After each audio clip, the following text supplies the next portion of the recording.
Ladies and gentlemen, boys and girls, welcome back to another week of Roundtable. My name is Scott Fitzsimons. I'm sitting here in lockdown 2.0 for us here in Sydney, Australia, and it's been extended for another 2 weeks. And what makes Whisky Roundtable all the more important to me is the fact that this is the only thing that I know when it happens and how it happens each week. This is the only structured thing in my life right at the moment. We have a very special episode tonight. We are collating everything that's happened in the last week, and what a big week in whiskey it has been. I am delighted to welcome back to the stream Alexandra Dahlenburg, who have managed to find some internet somewhere in Sydney, which is excellent because when we need to do a congratulations, Alex has got a new job this week. Thank you to the Barrel House Group for giving her some money to buy some internet. But let's be honest, you already knew she had a new job this week because everyone in the industry and everyone outside of the industry received the press release. There has been thousands of virtual column inches written about Alex's new appointment, and I've scoured them all, and there's not one mention of Whisky Roundtable. You build them up, and they go on, and then they forget about you. That's all right. Not bitter, just jealous. We have Milne, who has gone full Bondi in his white attire tonight. I have it on very good authority, spending his afternoon making sauerkraut and martinis. So we're expecting fireworks from the Milne household tonight. If that wall is as white as it is right now in an hour's time, it's going to be very different. And Matt Bailey, who has escaped apparently his parents' basement and I think is wanted by various authorities, maybe across some border crossings. We don't know. I need to talk about that. And as I welcome in Dazza into the stream as well, I did not ask him whether I could call him Dazza before I said that, but that's it. We have Darren Peck, who is new product development, and Mike Sargent, who is head of strategy and innovation at a new whiskey we are going to talk about in depth tonight, the new Morris of Rutherglen whiskey. Now, it's sort of at this point that we ask what is in everyone's drink, but we know what we're drinking tonight. We're all going to be drinking Morris whiskey. We've got two whiskeys and for some of us, a fortified to go through. There's a bunch of people on the chat that we're going to have drinking along with us as well. But I do want to say a big thank you, Mike and Dazza, for coming onto the stream, because this is a newly launched brand into Australia and the world. And there's only so much damage we can do to that brand in the hour. So thank you for taking the time and being part of this. But I think instead of asking the what's in your glass question tonight, we ask a really important and pertinent question tonight that's based around Alex's new job. And that is, with all these new shuffles, who has the best job title out of the six of the roundtable tonight? And I have to say, I've got it written down in front of me, Head of Strategy and Innovation. Don't really know what it does, but man, that must look really good on a business card. Well, I made that one up myself. I thought it was quite good, actually. I'm all for it. I'm about to start renegotiating contracts now. You should, yeah. I'll put an extra zero after your number, yeah.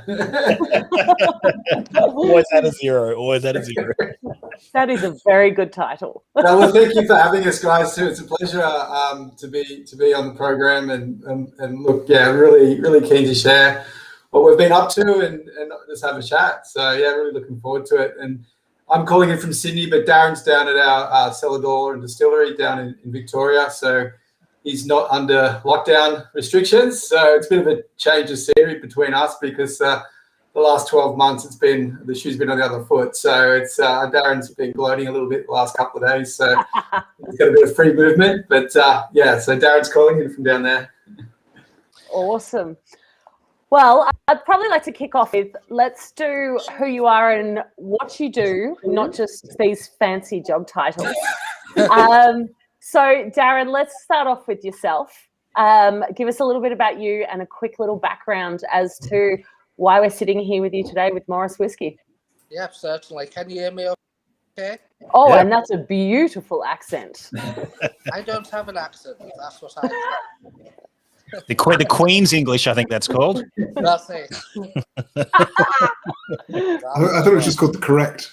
Yeah, a bit of background about myself.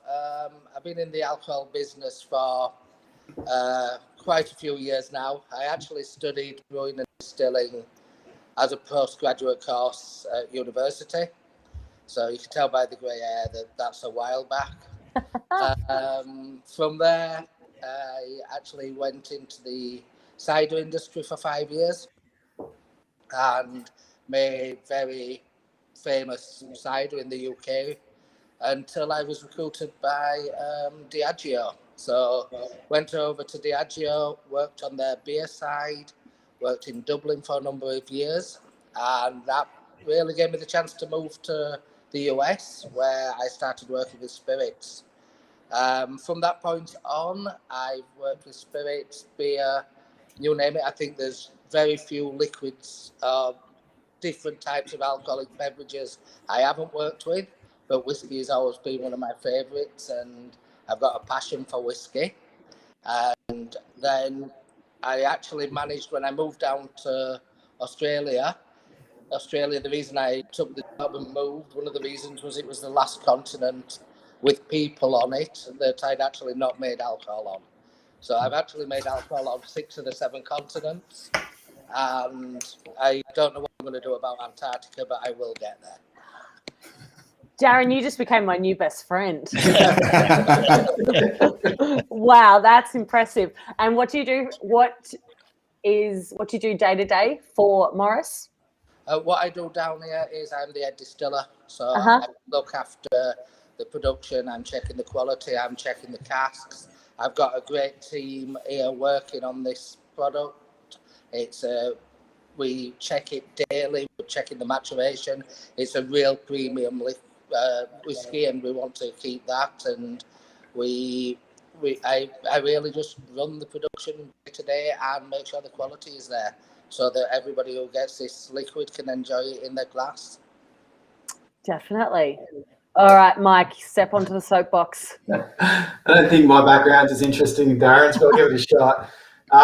Yeah, look, I'm quite a different background, so I'm not all about strategy and innovation. I come from a marketing background, so I grew up in Newcastle and went across to Europe for about 9 years, working in FMCG marketing, drinks, a little bit of work in the US on pre-mixed cocktails, believe it or not. So that was my first foray into the booze industry. Hey, we all started there. I know, I've had some shopping. And then I came back to Australia probably about 15 years ago, and I spent about 10 years working in coffee, so beverage background, but not the hard stuff. And then I spent a fair bit of time working over at Campari on their dark spirits portfolio as well. So whiskey, bourbon, aged rum, and a little bit of scotch as well. And a few years ago, about 4 years ago, jumped at the chance to sort of head up a new initiative or Australian whiskey. So came across and started working with Darren and the team from the early days in terms of laying down the barrels and then pulling together the proposition and the packaging and the market approach. So it's been a fantastic project to be a part of. But I just love whiskey, and as I said before we jumped on, I'm not a whiskey geek, but I love the stuff. I love building brands and Australian brands, and I feel pretty fortunate that I've had the opportunity to work on Morris. Darren, like Mike, I know Darren's 6 continents making alcohol. That's pretty impressive. But your experience in premix and bottled cocktails and that sort of stuff, you have brought so many lives into this world. So many children around have been conceived products. So never ever play that down. True, I did spend a bit of time working on wild turkey in cola. So it's a great category, and it meets some interesting people. But it's probably whiskey and coke's not my tipple, but I know it is for a lot of people. So you can't knock it. So Alex is in the stream. It's okay. Yeah. Also, Scotty, I thought we were going to be well behaved tonight. No, that was not promised. All right. Is this why we're struggling so hard to sell out? We've been trying for so long to sell out. No one's buying. It's some sponsors. All right, so I would like to give us the sales pitch for Morris Whisky. Oh, wow. You're straight there. Who are you? 30 What do you seconds do? or less. Oh, no, please don't time me. Look, we have a legacy since 1857. It goes back to the Morris family, who up until now are 6 generations of Morris family. They're still working for the brand. So Morris is world-renowned fortified makers. We are probably the most awarded fortified maker in Australia and have been awarded some of the most prestigious global awards in terms of, I think even last year we were crowned most, I think Darren, you can help me out here, was the #1 fortified producer of the world. And our Musket, and our Musket was #1 as well. So a great heritage and lineage of blending and aging some of these liquids. And for those who have tried these types of products, and like I was always, I knew what a port and a sherry was, but until I started tasting these liquids, it's just, it's liquid gold. It's amazing stuff. So you really understand the connection to whiskey and the process and whiskey making as well. So we still work with the family at Morris. David Morris is our chief winemaker down there. He helps us with the barrels, and some of those barrels are over 100 years old, and a lot of the ideas that go into the liquids that win all these awards are still kept in David's head, and we're still trying to get them out. So obviously that's a great background and great story for Morris. We use the original still that was created or was manufactured in the 30s and put in place at the distillery in the early 40s to create spirit for the fortified. So Darren and the team have done an amazing job of reconditioning that original still, and that's why we feel that we can produce such unique spirit off that still. It's something that you'll never be able to replicate anywhere else in the world. And just those barrels, that we have access to those barrels, and all the produce is Australian, Australian barley, Australian water, local water. We're not owned by an international business. It's all family owned, Australian owned, and we've taken our time really to create this liquid, and we've tried to technically create a really unique, high quality liquid that that people can try and have access to. So we're quite proud of it, and we've got a team with Darren there on the ground pretty much every day. As Darren said, they're really ticking all the boxes in terms of due diligence and making sure the liquid quality is up to scratch. I'll jump in there, Mike, if you want to. That's right. From a sales pitch from the pure liquid point of view, one of the reasons I love this gig and being able to produce this premium whiskey, and by the way, just before I continue, I am going to warn you, due to technical difficulties in Rutherglen, my battery is very, very low. So if I drop out, that's the only reason. But Don't leave me. From a pure liquid point of view, a pure production point of view, a love of whiskey, it's amazing what I got to work with. So I got to work with a 1930s still that had been recommissioned. It had been built in the 1930s. It was actually installed in the position we're distilling with it in 1941. It's a hybrid pop column. I had access to some of the best whiskey experts in the world. And from that, we actually adapted that still to be able to give us this spirit that we wanted. So we looked at the number of pleasure, and I won't say how many we actually took out or left in. And that actually gives us that real beautiful base spirit that then goes into our world-renowned barrels. Wow. From a pure history point of view of Morris wines, there's so many. There's the legacy of being able to age things in barrels and understanding how to age things in barrels, but there's just history seeped through every aspect of this. Even the cellar door where I'm sat tonight is actually listed for, it was a Robert Boyd building, one of the last things he did before he passed away.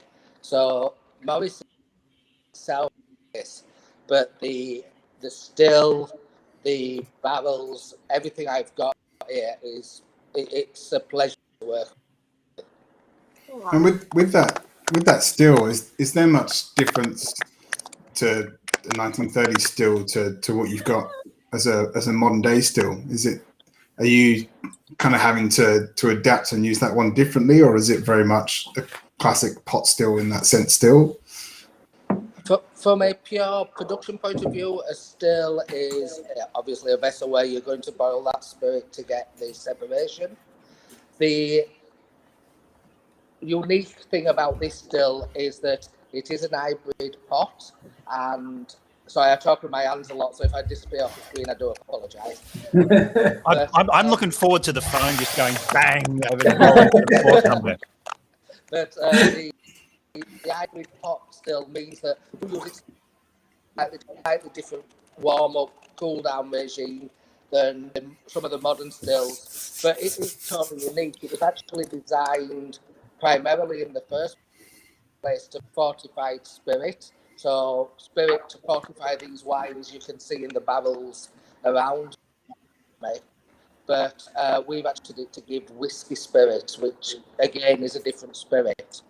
So we have adapted that still. It runs very much as a whiskey still, and it's adapted to be a whiskey still. But it's unique in the fact that warmed up, it still coils, it's a certain size. We actually have a sister still. It was handmade, and the sister still is meant to be identical, but I think there's about a quarter of an inch difference. So the coppersmiths back in the 1930s knew what they were doing. Yeah. I'm seeing everyone on the comment section cracking their bottles, and so I'm feeling a little bit left out. So I'm jumping on this as well. Now, Mike and Darren, I don't know how you feel about this, but I'm going to throw straight to Matt Bailey, the renowned taster that he is, and now is maybe living in the whiskey capital of Australia. That it breaks my heart to say. Your first impressions, Bailey. Hang on, which one are we going with first? Signature. Fantastic. This is my cream second. label. This is my second proper taste of it. I cracked it as soon as the bottles arrived, and it's the thing that really sort of struck a chord with me is just how different it was in profile. It's easy to compare it to Australian whiskey. You say, oh, I've tasted a lot of Australian whiskies, and you say, I'm ready for another Australian whiskey of a different profile, but it's not like Australian whiskey. It's much closer aligned to, say, even just like a single malt Scotch whiskey or something similar to that. It's got a lot of that balance without it being overly sort of fortified, overly wine casked. It's not overly soaky. It's not licking a fence post. It's got a lot of balance to it. It's not overly spirit driven or overly cask driven. It's found a sweet spot in the middle, and I'm not normally the person to say this, but I commend it at absolutely 40%. It works really well at that lower proof. It's very drinkable. It's very shareable, and I think it's at a cracking price point as well. Yeah. The question which I actually kind of wanted to ask as well, which is Ryan sort of put that comment in about talking about cask sizes and how long they've been in them. Just talking about wood just for a second. So can you enlighten us a little bit about the sort of the wood policy you're using at Morris and overall? Yeah, let's Darren answer that. Maybe we can talk about how that was set up, Darren, in terms of the program as well and who's involved. Yeah. So just before you jump in there, Darren, we're just getting a little bit of crackling from your end. Don't know if it might be on the mic, wherever that might be. Might just be something interfering there. Oh, there it is. Oh, there it is. I knew Darren's gone full Fitzsimons and kicked himself off the stream here. Mike? Questions. Hey, he's back. Not better. Just a bit of feedback, I think there was, but Yes. Sounds good to me. Okay. Yeah. So the BAM program, I was lucky again. I actually worked with a gentleman called Jim Swan, very, very much in the very early days. Unfortunately, while we were still working with him, but he helped me to develop a barrel regime or toasting regime that means the spirit can mature really well in the Rutherglen region. So Rutherglen's almost ideal for whiskey. It's got really cold nights, it's got cold winters, it's got summer days, and it's got hot summer nights. So you really get that movement to the.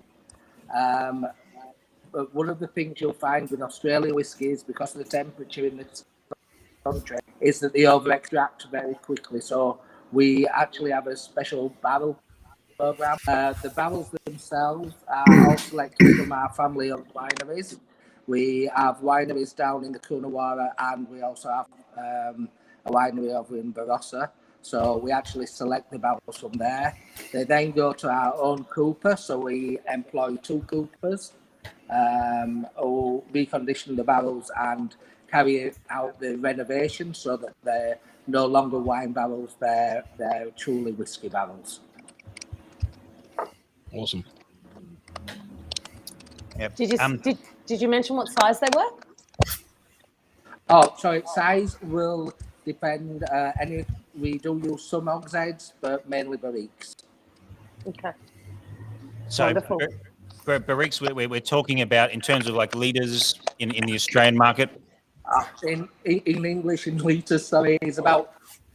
Anyway, my normal fill would be around a 280 litre fill in a 300 litre barrel. Yeah, awesome. That's really good point. I want to check up a comment here from Whisky is My Jam, friend of the stream. Signature has a desirable meaty funkiness on the nose. I've not encountered an Oz whiskey before. That's great. And I want to say a quick g'day to everyone from Wolfburn in Thurso, in the top of Scotland there, to the Atwoods in Yakandanda, who have us on the big screen tonight, which is a little bit scary. But obviously, this takes a little bit of time. Like Morris is a brand that's exploding right now. Everyone's hearing about it for the first time this week. Well, I take a question from Brie Atwood. So, when did whiskey production start up? So, when did this crazy scheme, like a company that's famous for wine, something you make in the vintage and it's on the market by the end of the year or in a couple of years' time? Whose idea was it, and when did it start up? I'll just jump in and I'll probably start and I'll let Darren finish on this one. I mean, basically, when the Morris family winery was up for sale back in 2000, and I think it would have been 16, it was looking like it was pretty much the end for the brand and the family business. The idea was that the actual winery would be sold off and all the casks sold off independently, separately. So when we acquired the business, and it was done really because it was, the intent was to try and preserve this Australian legacy. It would have been a shame to see that brand disappear since it's been going since 1857. So when that was acquired, I think it was more a sequence of events when we came in and we looked at all these barrels and we looked at this still that was laid dormant that Darren was speaking to. It was just off in a back room covered in dust and not really used or utilized. And looking at that climate that Darren spoke to, looking at the barrels and thinking about the access to red wine barrels that we had, it kind of was a logical, almost would have been a shame if we hadn't done something with it. And so the idea sort of germinated from there, and obviously we pulled in we reached out to some technical experts, and I'll let Darren talk to that. But really at the time it was like, this is a great opportunity to do something quite different. And there's a lot of people in our business who obviously work in wine, but we're really, really passionate about whiskey as their side project. So when we started talking about it as something that we could possibly do, it just gained momentum. And the more we worked on it, it just seemed to make sense for Morris. And really, one of the things that I'm passionate about is just trying to shine a light back onto the fortified category. Morris is amazing. There's some amazing liquids there. And if we can talk about the fortifieds more through the whiskey and maybe leverage some of that history from Morris, I think it can be really a nice, relationship between the two categories. So it just made sense for us. And maybe I'll just let Darren touch on how it all came together with when the team sort of started working on the liquid. Yeah, certainly. Just a couple of things I've noticed on the comments coming in. Somebody has corrected me. A barrique is 225 litres, but we actually use 300 litre barrels as well. So we do fill a 280. But good pick up whoever knows the size of a barrique. But yeah, the team came together. We had a passion to actually bring back that still back to life. And Mike is very polite when he says he was gathering dust. He was gathering other things as well that the pigeons left behind. And we threw those pigeons out, I'm afraid. But then I was given a chance to go over to Scotland again, go back home, have a look around Scotland. Went round quite a lot of distilleries, tasting and nosing whiskies. And on that trip, I met one of our experts we've used who has literally tutelaged me and taken me through the whiskey production for the last 5-6 years, who is John McDougall. And John is a very down-to-earth Scotsman, and he's actually himself worked in every region of Scotland. So I know when he worked in Islay on Lefroy, and he'd worked on down through Speyside into the Lowlands even. So Spring Bank, I think you worked a on. wealth of knowledge, and it was just fantastic to be able to learn from him. And that's where the idea for this premium whiskey started to coalesce, and we moved forward. And given the fact we had all the barrels, and then we had an expert telling us how to use those barrels, it's all come together to give us a really, really fine spirit. And it all starts with the spirit coming from that still, but then it's the way we mature it after that that's really brought this whiskey to where it is today. And I truly believe it's a great drop. So sorry, go Bailey. No. So I was just going to, Scotty. Sorry, go ahead. I'll ask after. I think we're about to ask the same question. Okay. Well, I was going to say. I mean, just on a, if I can, I'm probably mostly targeted at Mike on this one. Yep. The whole sort of like something I was quite amazed by really was the branding of the bottlings on just sort of like a marketing level, both on branding and on price point. They're sort of like, they're not really targeting Australian whiskey. It feels like they're quite almost, I'd say, almost traditionalist in design and look and feel. So, is there sort of like a list of sort of where you're targeting, where you're putting to have this placed in the market? Is this something was that a deliberate decision, obviously, to have it placed at a certain point, sit in a certain way? Yeah, really good question, because there was a lot of debate and internal conversations around how we position this product and how do we develop an Australian whiskey. When I first looked at it, I was like, I want to create something edgy, something cool, something different. And look, the more I got the opposite. So yeah, a bit of a backflip there. But the more I got into the Morris brand, and I spent a lot of time talking to David Morris, I met his father Mick, and just reading up on the history and being down there a lot and just absorbing kind of the history. And I was like, I don't know. And we didn't really have a name for the whiskey at the time, really. From day one, it was a blank piece of paper. And the more I worked on it, after about 6 months, I was like, I have to call this Morris Rutherglen. There's no other answer, because it was, as I said before, it was all coming together. And there's a really nice tie-in with Rutherglen and Scotland. And really, we just felt that bringing in John McDougall and Jim Swan, trying to learn from the traditional way of making whiskey, but we wanted to do our own regional Australian spin on it as well. So, yeah, like by the time I pulled that together, that proposition, and I looked at all the brand assets, and we did update all the brand assets and the visual look and feel on the fortifieds as well, because that was pretty out of date at the time. It just felt that we needed to do something quite traditional that respected the history of Morris, respected whiskey making, traditional whiskey making, but we wanted to do it in our own way. So yes, you're right. It is very traditional in terms of how it looks. I'd rather say more timeless, because I feel that things can come and go. I think Morris, the way it looks, could be around for another 10, 20 years and not have to update the label. It makes rebranding exercise very cheap. Yeah. Yeah, exactly. And can I just say, we deal with a lot of distillers around the world, and particularly Australia on this stream. Looking at these Morris bottles is it's what I harp on about with everyone. Packaging matters. I know if you're doing it, you're pouring your heart and soul into, and your life savings into your distillery and this sort of stuff. From a retailer's point of view, and I know there's a couple of retailers on the stream that are watching as well, it really, really matters. First impressions matter. Like, everyone knows the first time they met me wasn't that good. I'm spending my life clawing back that reputation from all those first impressions. It really matters. Alex, put your hand down, please. We never speak of that again.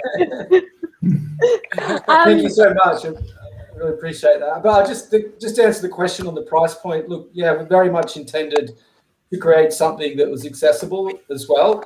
So sub that $100, and look, we just wanted to make sure that we could offer really high quality whiskey at a price that was accessible, and we feel like we may have cracked it, but we'll wait and see. Well, we've just had word that it's $89.10 at Oak Barrel at the moment. I got nothing to do with that. That's shut up. That's members' pricing. Like we do not. This is not an Oak Barrel sales pitch. This you don't. Other independent retailers are available. I know this is completely off script, but I want to know where the horse came from. Yeah, it's a pretty cool little story. That question. I'm actually going to disappear off screen for about 2 minutes because my power situation, I think I might know how to get power. Okay, get some more power. More power! He's got to run his spells to get some power off them. He'll be back. All right, I'm feeling a bit vulnerable now about Darren here. Only distillers have issues with power for live stream. What is it with that? I like to think he's gone off to go on those power wind-up generators. Like, I've got to go get, it's going to get the phone back working again. Yeah, he's going to stoke the fire that heats up the still. So this is our moment to pounce, though. So Mike, yeah. What are the sparging temperatures in your mash? Oh, shit. I got the notes here. We're joking. Let me just check that. Tell me about the horsey. The horse. Yes. So when I was Also, let's do the next one. The other one, Alex. Oh, sorry, that one. I'm well ahead of you. Okay. Label. Yeah. All right, the horse. Okay. So when I went down to Morris the first time, and I looked at the packaging, I looked at it and I was like, this is terrible packaging. And there was this looked like a anorexic cat jumping over an M was my description of what the label looked like. I just couldn't really work out what it looked like. And I was like, what is that? And they're like, it's a horse.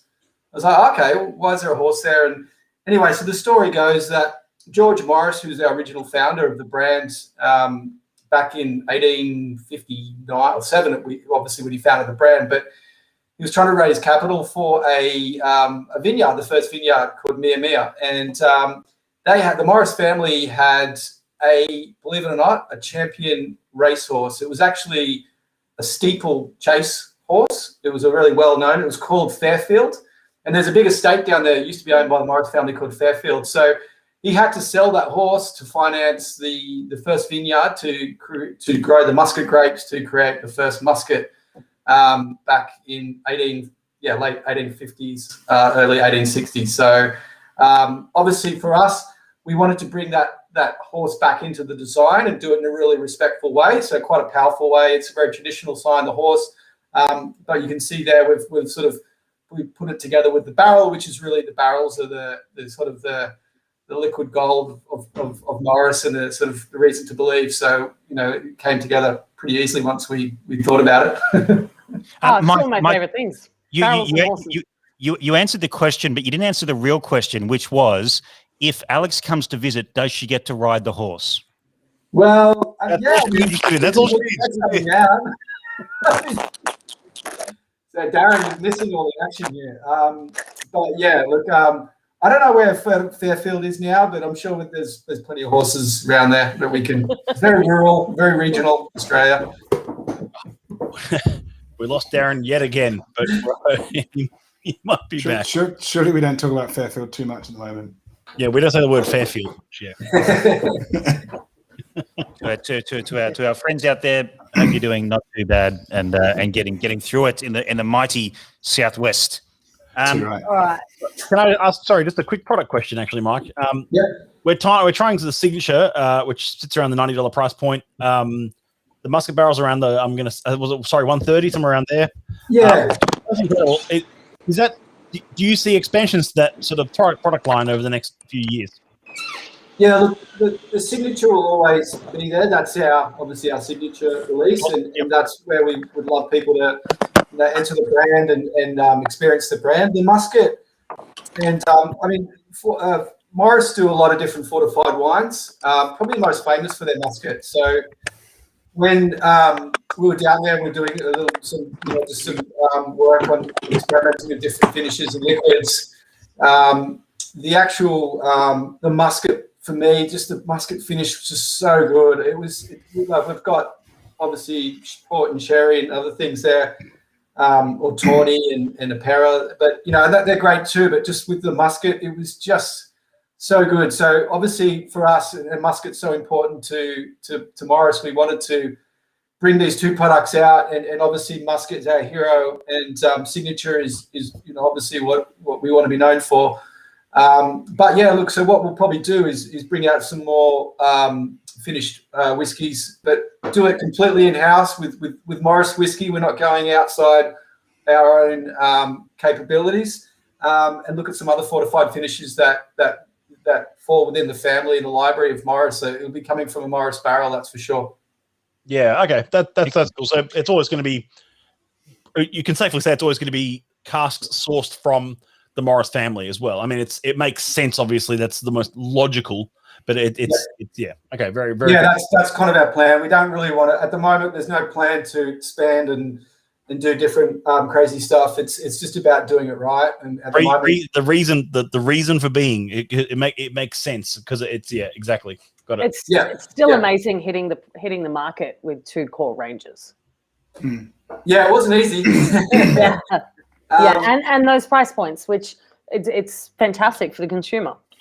Yeah, look, I think the Australian consumer, obviously, there's a lot of international whiskies that the Australian consumer gets to sample at a more accessible price point.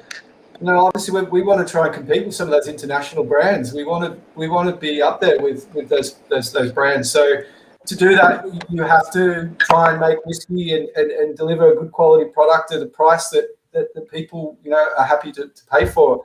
And not putting shade on any Australian whiskies, I think there's some amazing stuff out there, and there's quite a few I really love. But I think the category for us is we want to be part of it and help define the Australian category, but we also want to take some of that share back from the international players as well. So yeah, why not? One thing we haven't touched upon, unless I was asleep while we did it, which is highly likely, the difference between these two core range Angelos. One's called Signature, one's called Musket. My understanding is they both have some sort of Musket influence. One's at 46, one's at 40. But what's in the DNA between the? I was going to happen. I told you it's going to happen. There we are. Yep. Look at you go. Right on cue. Look, Darren, I'll let Darren talk about the difference. I think obviously the Signature is a lighter style and the Musket is more complex. But Darren, you want to talk to how we've really separated those two whiskies in terms of what goes into them and the process? Yeah, certainly. So both of them are finished in our barrels, and they're both finished for a length of time. What we do with the Signature, lighter stuff, still with some of that Musket influence, because at the end of the day, great whiskey is great whiskey. And I'll finish it up for it. So yeah, what we found when we were finishing off these whiskies, and like we created a lot of duds along the way. I'm not saying we cracked it first go. We did a lot of trials, and the Signature for us, we kept on finding that when you use a younger musket, a lighter musket, it doesn't overpower the whiskey as much. Sorry, we dropped out again. I don't know what's happening down here tonight. So when we actually looked at the Signature, we used some younger, what we call classic musket. And classic musket is a lighter, a younger musket. It's about 6 to 8 years old. So we used that musket for finishing the Signature. But when we got to the Musket barrel, we used our older, more premium muskets. So been aging for a lot more depth of character and flavour. So you actually pick that up in your whiskey in that musket one. You can see you can taste the musket. But the challenge was trying to make sure that we didn't overpower the whiskey with the musket, which was we destroyed some really good whiskey doing it. And for me, that was the trying to find that real fine balance to accentuate all those musket flavors, those rich, caramelized fruits and candied fruits, but making sure the whiskey doesn't get overpowered as well. So that was a real challenge on Musket, more so on the signature. Very cool. Yep. Very I am. I'm going to lay down. Anyone from the audience that wants to throw in the hat here. My want and my sort of taste for whiskies are very well known amongst the panel and the Whisky Roundtable audience. Linkwood. I can't go past the signature. I think that lightness and that brightness, and I will maybe hazard to guess to say, it's potentially chill filtered, and I'd say it's better for it. Those flavors are light and bright, and we did a tasting. Milne, I don't know where Milne's gone. His internet's fine, but he's just fucked off home. We did a tasting with the Enoch range, and my favorite is the 12, because it is the only one chill filtered in the range. It's got that brightness. And I mean, for me, you can tell the cask has had a bit to say on the Musket barrel. There is a lot. He's got his Uber Eats. That's Really? Yes. Yes. Round life. I have not got my Uber Eats. I have got the greatest thing going on in Sydney right now. It's my very good friend from Dulce's, Brandy Martinello, has just delivered me a nice bottle of Zombie. And hey, I think Milne skipped it. I'm not scrimping from people. A bit of lockdown relief. You couldn't write. Yeah. You couldn't write. Anyone that's in Sydney, it's off topic, but anyone that's in Sydney, please go and buy the fuck out of every bar that is doing takeaway cocktails and go and drink the delicious stuff that people are offering, because they are literally hand delivering this. Brandy has just turned up from his bar and delivered it to me. And do it because they are fucking awesome, and I love them to bits. I love Brandy and I love that bar, but I do have the power to do this. Okay. Well, so anyway, I can see there is definitely a market for that really cask, influence sort of whiskey. But I've got to say, gun to my head, I'm reaching for that signature, I reckon. Yeah, that was we actually developed we've got a 44 we've developed as well, and a 48 non-chilled as well. And we've just developed them back. It was obviously looking at other markets as well. We haven't released those, but look, I'd have to say so as well. I've always felt the 40%, the signature, and it is chill filtered. It's just, for me, it just really hits the mark. I think there's a 48 non-chilled Musket. It's really, really quite. It's got everything in it, but for me, I do prefer a lighter whiskey. My favourite whiskies, personally, are more Speyside whiskies, so more lighter and floral. So that's my background. So, but it's all up to personal preference. Hey, Yeah. You're not creating for yourself; you're creating for the market, obviously, and that's sort of that's the point. Yeah, 100%. That was kind of we wanted to make sure that we could create something in the Musket that was a little bit more complex, but the signature was definitely more of a crowd pleaser. But that doesn't mean we sort of skimp on how we go about things either. It was put together quite technically well. We've sort of hit that point, Scotty. Before we go in. Sorry, say again, Milne. There are some good audience as well. Sorry, careful what you say. You're in the bin once already tonight. Let me in. No, I want to ask about the wine producing side of things. So I barely knew about Muscats and sort of Rutherglen Muscats and things, and I picked up a couple when I was working in wine, years ago. Loved them, but it's obviously quite a niche. Small market. Do you see that element growing here in Australia? Are you doing anything to sort of push that, promote that, or is that kind of something that you see is still going to be quite a small element of what you guys do? Yeah, no, good question. It's simple answer. It's tough, mate. It's a category that maybe it was back in the 60s and 70s. It was bigger than still wine in Australia, and it just slowly lost relevance as table wine, took over. And look, it's fabulous whiskey. There'll be always a fabulous liquid. There'll always be a place for it. But we've been marketing Morris, and we've also got another brand called Bailey's who do fortified wines. It's just tough.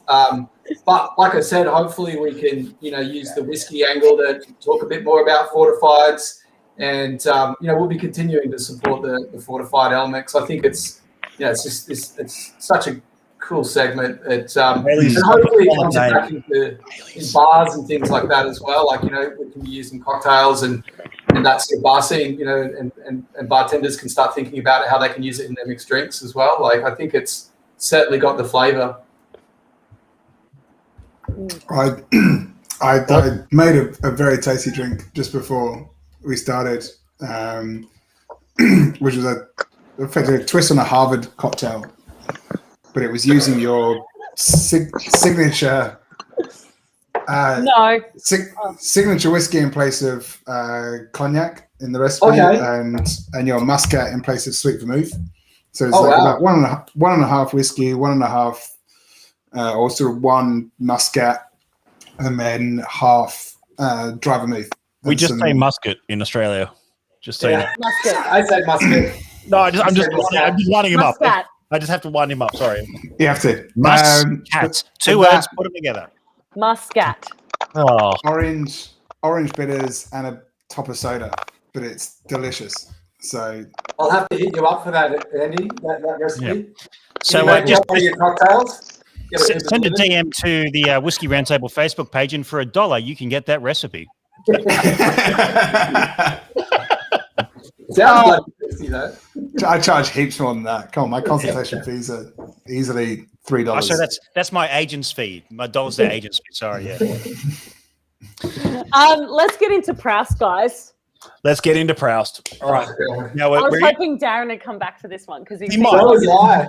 He might. I love that Darren is everyone's dad right now. Like, I've travelled with Darren extensively with the ultimate odd couple, Darren and I. So there's a few stories, but I won't get into that now. With all love and respect, this has been so good for your brand. It really is. And I mean that with like a heartfelt, warming moment that we have him with the camera and it's it's great. It's like a comedy. It really puts a human element to this brand that's just hit the market. In Australia, like I really feel like it does. It gives like that heartwarming, cute moment. We just love what we do. We don't do it right all the time, obviously, but it doesn't matter how many times you say it, Alex. They're not coming back on the stream. Don't worry about it. They're never coming back. Yeah, I know. Milne fucked it up, didn't he? Wow.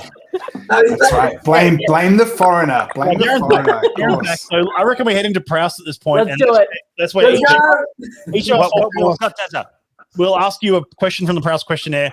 Get Dazza quick.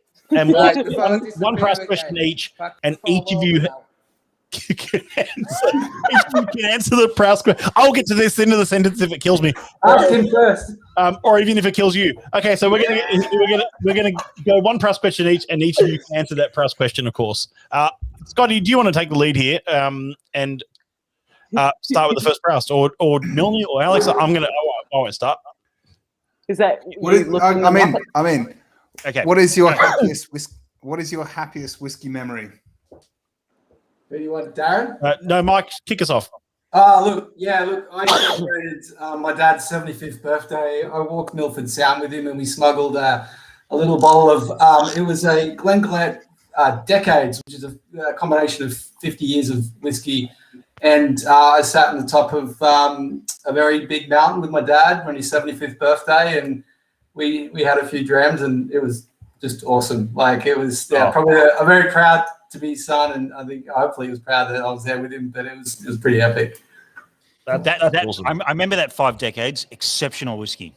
Yeah, it was great. It was amazing. We drank it pretty much on that trip. It was gone in like 2 days. My favorite Glen Grant to date, I reckon. It was a good whiskey. Definitely. Very good whiskey. Darren. Okay, my favourite whiskey memory, actually getting my dad to open a bottle of whiskey. It was sometimes an hard slog. I used to buy him whiskey from being about 16. I'd send my mum into the shop to buy him his whiskey for Christmas. And because I'd bought him it would go into a cupboard and he'd go, there'll be a special occasion one day, open one of these. Sure enough, the whiskey just stacked up. And eventually, when I had my daughter, my first daughter, he actually opened a bottle. So that's my happiest whiskey memory. Oh. Oh, that's wonderful. They're both lovely memories. Yeah. Okay, so my turn now. That was all soft and cuddly. Okay, let's get real here with Proust. When do you lie about whiskey? Come on. Come on. And by the way, Mike, this one's going to hurt you the most. You're a marketer. This one's Oh, going it's killing me. I can't answer that. Yep. Come on. And you can't say when you reach for it at the company bar instead of Yellowtail. Come on. I can't say that. But look, I really struggle when I'm sitting around a bunch of whiskey nerds and I'm tasting whiskey and everyone's talking about what they're tasting. I'm like, I just think it tastes all right. So I do make up a few words. I can taste the light fruity notes or the biscuity aromas, and yeah, it's a lie sometimes. Yeah, Mike, I struggle with that every Wednesday night with this lot. I noticed how Darren's left after you were going to ask him the same question. So. Yeah. Oh wait, Darren, can you hear us? Earth calling Darren. Have we got you? Hello, Darren. Connection to Darren. Can you hear us? I think we're going to call him Mac from now on because it's like the return of the Mac. I think when Darren lies about whiskey is when we ask him questions. He's like, can't hear, no, can't hear. Don't understand the word. Whiskey? When do you lie about whiskey? When I lie about whiskey, very quickly. When somebody gives you a whiskey, there's so many home distillers, and they'll give you a whiskey, and they're so proud of it, and you can't break anybody's heart. That's not fair. So what you do is you take it and you go, that's interesting. Yes. There's the word. There it is. It's always interesting. Yeah. It's always Interesting is the word of not shit. All right. Am I up? Is this okay? Go for it. You're up. Who is the whiskey love of your life, Darren? We're kicking off with you because you're here and we've got you. Whiskey. Okay. My first ever bottle of whiskey for me was from Auburn, and I love that whiskey. Really, I'm very much influenced by the Isla malts, and Lagavulin was always a favourite, and I know that will make my cringe because I don't think Lagavulin's one of his favourites, and we have this little bit of a should it be peaty or should it be peaty? I kind of meant who is the whiskey love of your life? No, I love it. Hear the answer. Hear the question, and then answer another one. I get it. Yeah. You got a career in politics, Dazza. Yeah. All right, Mike, I'm not letting you off. Okay. Whiskey love of my life. I'd have to say I was really fortunate to meet the legend Jimmy Russell when I was in Kentucky. Oh, I love him. And he's just the coolest dude I've ever met. He's just amazing. I mean, I've obviously spent some time with Eddie Russell as well, but Jimmy's just the most down-to-earth, old school, he just loved making bourbon. And that when I met him, I just got it. I understood what so many people are passionate about in this category and how much history and the personalities. I just clicked when I met him, and I just thought, I get it now. So I've got this cool photo of him in the barrel house and over in there in Louisville. And The one above the river? No, yeah, it's in the barrel house where you're walking up the stairs, and it's got that beautiful light shining through. And so that's permanently burnt in my memory. And look, yeah, he's my man crush in whiskey, yeah, for sure. All right. I think it's up to you, Matt. Yeah. So I was going to ask, this is going to be a very different answer for both of you, of course, but who is your hero in whiskey? Who is someone within the whiskey industry who is your hero? Darren, take us away. Sorry, I missed the question. Who is your hero in whiskey? I'll be honest, I think I've worked two of them. I didn't really know their names indeed.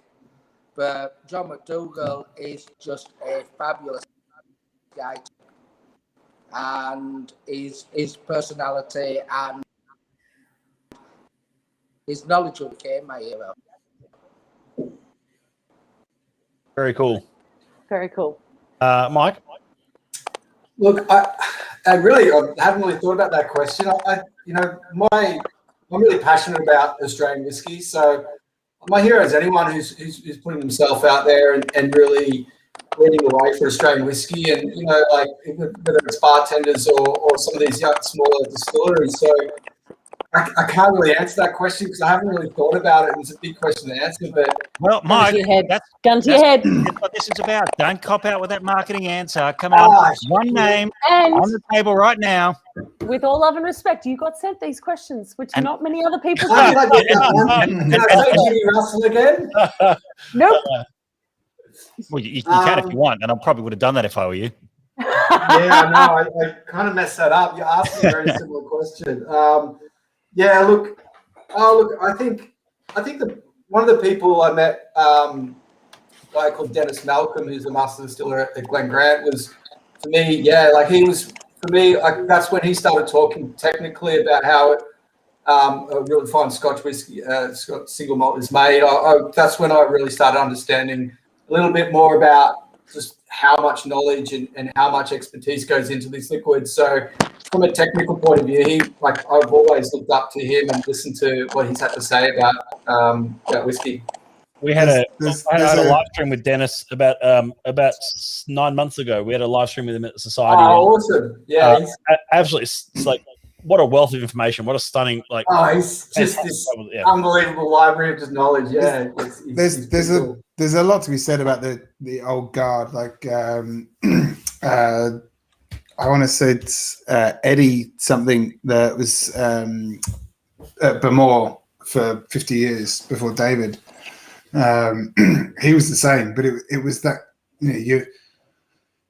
there's something about Dennis that he was just the nicest man in the entire Scotch whisky industry. It's like he would rock up to everything that you invited him to if you were nice enough, and he was the most polite, the most humble, and kind of just like, and you're saying this, it's like he's now OBE, I think, and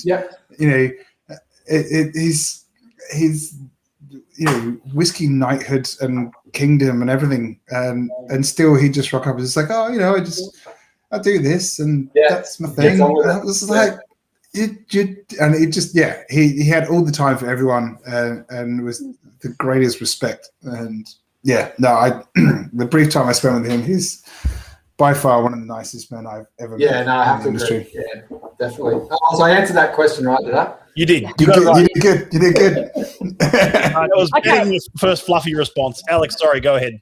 I know we are out of time. I do have a question for you as someone that is relatively new to the Australian whiskey industry. Well, I know you've been building this brand for quite a while. What's the coolest thing you've seen happen in the Australian whiskey industry so far? Ooh, okay. Like a moment, because I've had multiple moments in the Australian whiskey industry that I'm just like, fuck yeah, this is why I'm here. Give me that moment for you. Yeah, okay. I know I've sprung it on you, but you did. I wasn't ready for this. No, that's cool. I was traveling about a year ago with Darren, or a year and a half, just before COVID. We were up in Massachusetts, actually. We were going to a place. There was a whiskey show called Julio's, a really famous whiskey retail store near Boston there, and just walking in, we went to a couple of master classes, and I went through the whiskeys, and I wasn't really expecting it, but there was a Starwood stand there with a girl from Sydney, and this small little town in Massachusetts, and she was just so passionate about Australian whiskey and Starwood, and I had a really good chat to her. I was just like, yeah, this is it. Like we're actually making inroads into these big markets, and I think we all know the US is such a difficult market to crack, and they were selling the whiskey there that was on shelf, and people, she was saying they were getting some really good feedback from the liquid. So I was like, okay. So that was, for me, it was just this groundbreaking moment that that we can actually do it, and so that's probably my answer to that question. I haven't really thought about that, but yeah. I'm glad I asked it now, because I absolutely believe that we totally can. Yeah, same. Yeah, awesome. Thanks, guys. Look, I think tonight's been excellent. You've given above and beyond what we asked. There are so many questions, and I'm sorry if in the chat there we didn't get to. We'd be here all night, but I do have Darren's mobile number, so I'll be posting that.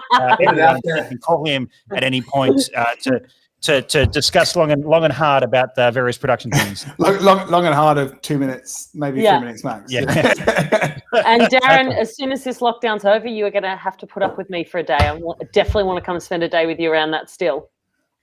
I would check it out. Yeah. I think his You'll audio. probably get there before I do, to be honest. Yeah, she'll be arriving on a horse. But before I let you guys go, we said we probably will try not to do too much damage to the brand in 1 hour. What I want to do is any potential damage that we may have done, I'm going to redeem it now by introducing Morris Whisky into a very, very elite club of cocktails. And some people in the Sydney bar scene might be familiar with the Janet, which is a fabulous shot that is 15 mils Jameson and 15 mils Fernet Branca. It's been done with only a select other brands. There is the Twanet and the Writer's Tears Rannet. I'll let you fill in the guess what the Twanet might be. I did the very first Twanet in the world at Boilermaker after the launch of a whiskey. Yep, yeah, there you go. So, for what is going to be called the I think you should give me credit. Essentially, you should give me credit for making you do the Twanet. Yeah, you should. Yeah, you get bonus points. So we're going to do the world's first Mornet here. Yes, and g'day to a very good friend of the stream, Karina Liotta, who was saying no. But look, we warned them. We did warn them, and they came on anyway. No, we didn't warn them. We said that we'd behave.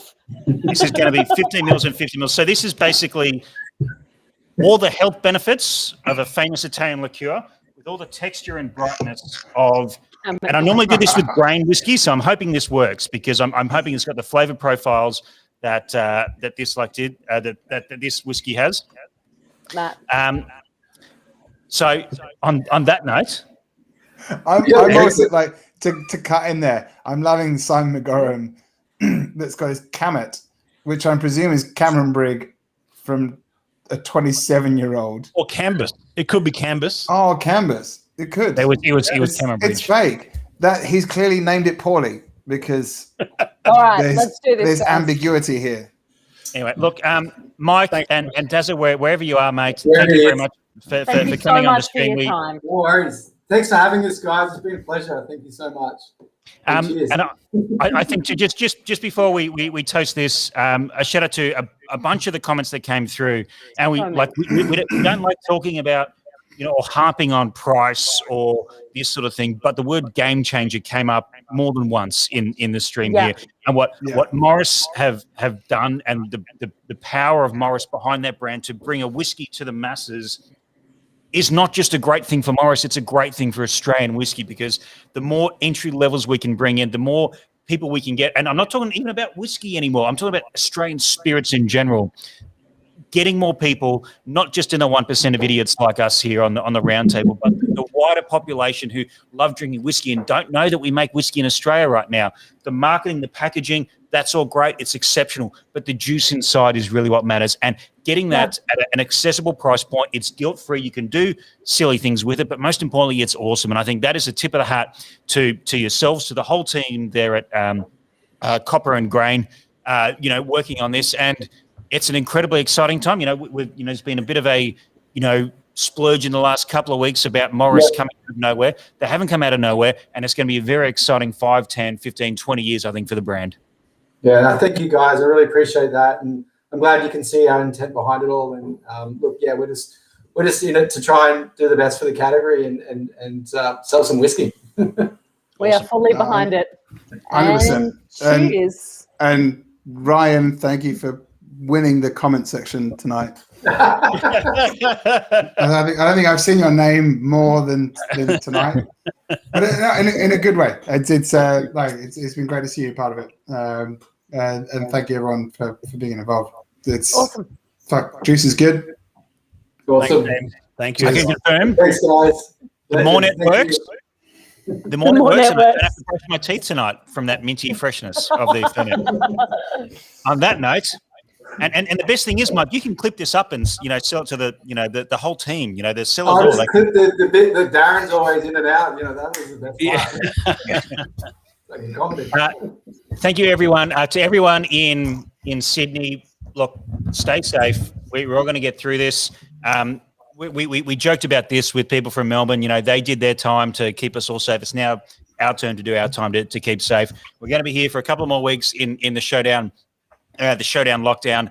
It's going to be good fun, but stay safe, drink great whiskey, and we'll see you all next week with a guest that we're going to announce very soon, I think.